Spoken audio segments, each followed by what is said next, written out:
Okay, today we are going to talk about the difference between average rate of return versus actual rate of return.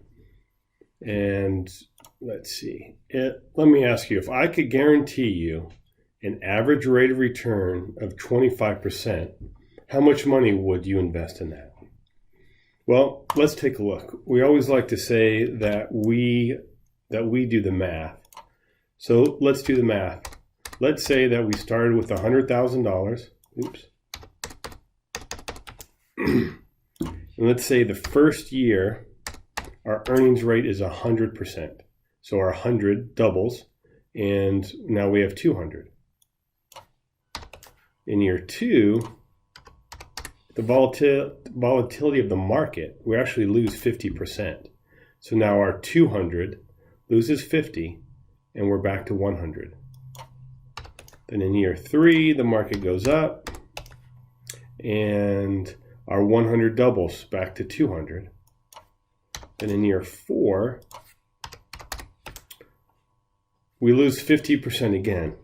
So now we're back down to 100. We're actually back down to where we started. But what is our average rate of return? The way the industry is able to calculate average rate of return is just as simply the sum of the earnings rate divided by how many years. In this example, if we were to add 100 minus 50 plus 100 minus another 50 and divide that by 4, the average rate of return is 25%. But what's the actual rate of return? How much money are we actually walking away with? Well, we started with 100 and we ended with 100. So our actual is actually 0. Now, for most people, do they save in a lump sum like this, or do they save systematically? So let's take a look and see how that would look. In this case, let's say that we're saving $10,000 a year. So the first year, we're going to use the same earnings rate. So our $10,000 input doubles, earns another 10, so now we have 20,000. Year two,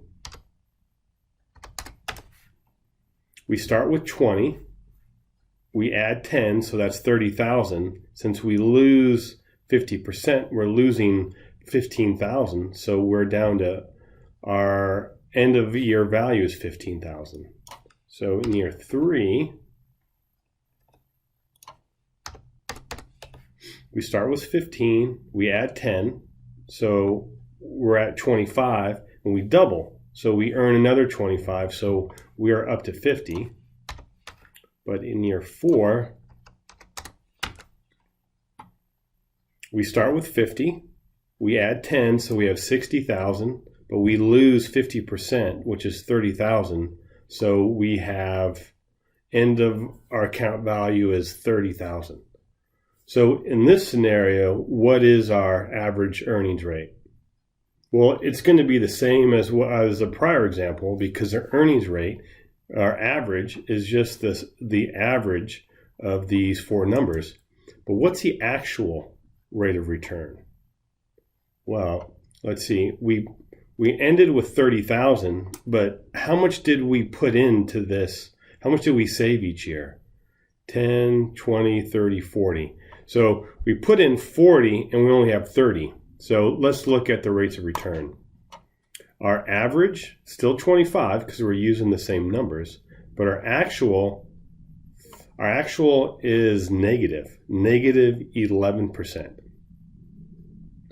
So the point of this little exercise is just to show that there is a difference between average and actual. And when we look at a savings or investment, we need to do the math and not focus so much on rates of return.